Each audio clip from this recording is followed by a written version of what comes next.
Por lo tanto, desde el 20 de julio ya la cifra es diferente. O sea, cuando se hace este cambio importante, ya uno no puede usar los mismos criterios que ha habido antes. Entonces, una de las primeras cosas que reconocemos entre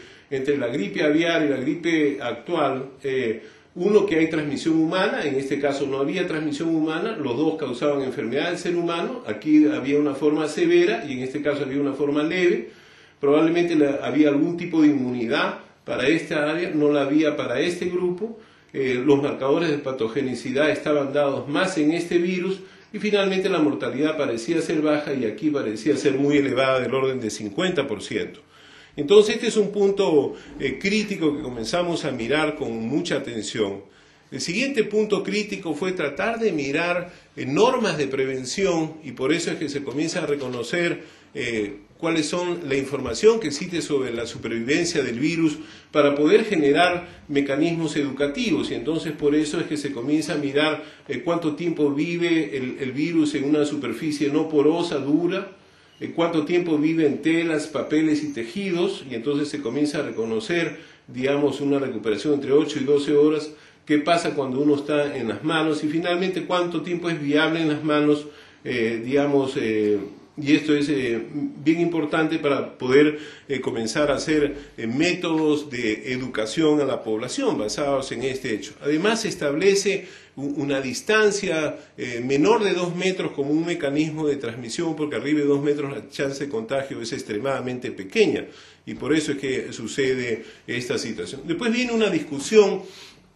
que todo el personal de salud, que es el primer personal que debe ser protegido para que los sistemas de salud no colapsen, deben usar una serie de medidas, dentro de las cuales se incluye básicamente máscaras. Y aquí se establece una discusión bien importante, porque tempranamente aparecen algunas guías de usar N95.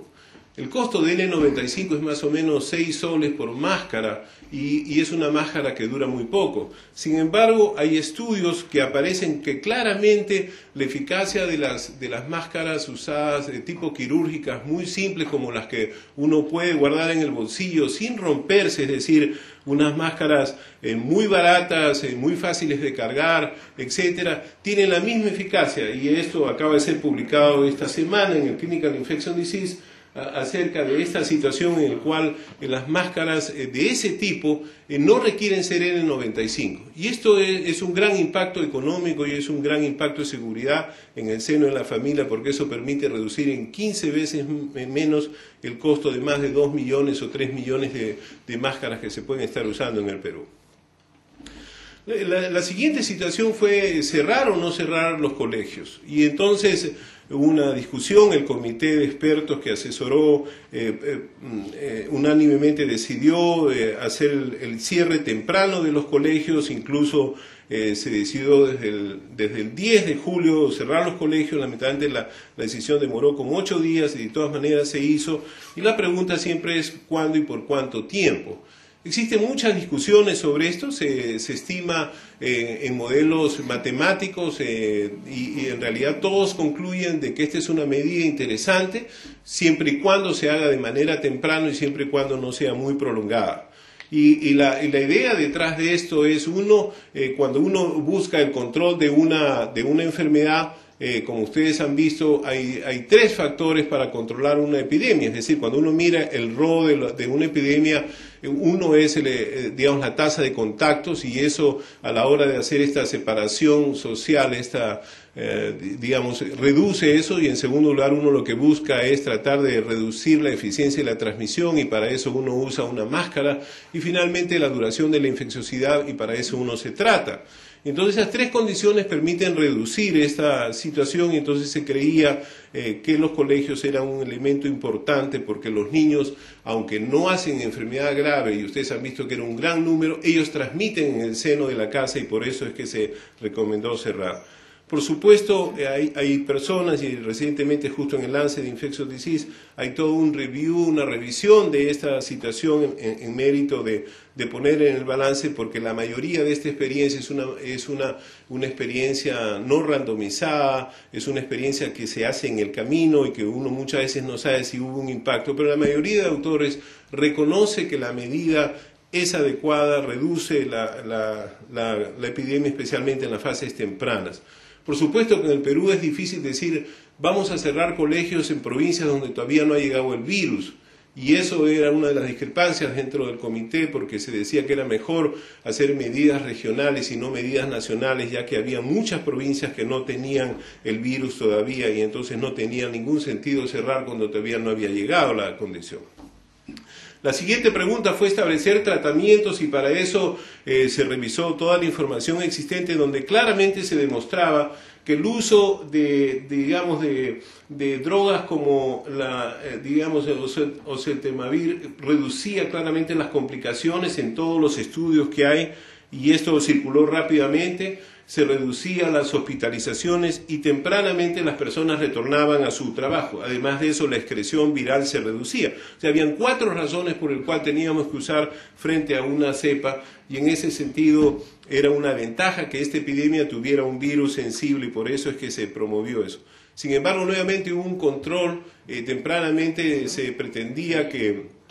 hubiera un buen control, pero creo que un centralismo absoluto en un país que todavía tiene una burocracia que se mueve lentamente, con procesos lentos, podría ser muy dañino y por eso hubo una gran discusión de abrir y ofrecer la estructura de dar medicación a través de las recetas de los médicos en los sitios donde sea adecuado. Esto no podría ser solamente limitado a un grupo de personas. La siguiente pregunta que se promovió es que muchos pacientes no requerían atención médica y esta es la lista de personas que no deberían consultar para no hacer colapsar los sistemas de salud y era importante esta información. Lo que sí requerían atención médica es lo que están en esta lista y esto era básicamente pacientes con dolor, dolor torácico, disnea, vómitos. Sorprendentemente, como se ha comentado, estos pacientes tienen vómitos persistentes y este es uno de los criterios más importantes ahora incluso de severidad y algunos de ellos tienen deterioro neurológico. Es sorprendente y se está tratando de averiguar cómo algunos de estos pacientes han tenido un daño neurológico inusual, casi no descrito en otras epidemias y se han visto en varios pacientes un trastorno neurológico inusual. Entonces lo siguiente que se hizo es poner niveles de atención. No se quería que los hospitales entraran pacientes, potencialmente infectados, a llegar con los pacientes que tenían precisamente alguna enfermedad de fondo, diabéticos, pacientes con enfermedad pulmonar, y por eso es que se establecieron diversos círculos de protección en el cual los pacientes no deberían entrar al sistema, sino ser manejados bajo cordones, y estoy seguro que después la doctora Claudia Ugarte nos podrá comentar lo que se hizo en Cayetano, que fue mostrado por Ciro Maguiña, y muchos hospitales han establecido el mismo sistema y en los centros de salud también se ha relacionado la misma situación. De tal manera que los niveles son importantes establecer como rondas de protección, de tal manera que en los hospitales lleguen solamente pacientes en evolución desfavorable del primer nivel, personas que tengan dificultad respiratoria muy clara, con signos muy simples de mirar como aleteo nasal o respiración rápida o presencia de sepsis severo, de lesiones sospechosas de sepsis y finalmente, una vez hospitalizado, hay discusión de qué criterios van a entrar a la UCI, pero el doctor después nos van a hablar 2 expertos en terapia intensiva, así que dejo este tema ahí. Finalmente, los asintomáticos, es importante que se insista en que solamente deben ser vigilados en las casas, no amerita una consulta, no amerita hacerse ningún análisis y finalmente se recomienda muchas veces que estos pacientes sí participen en sus actividades normales porque si no hay un impacto económico y social sumamente importante en un país en plena crisis.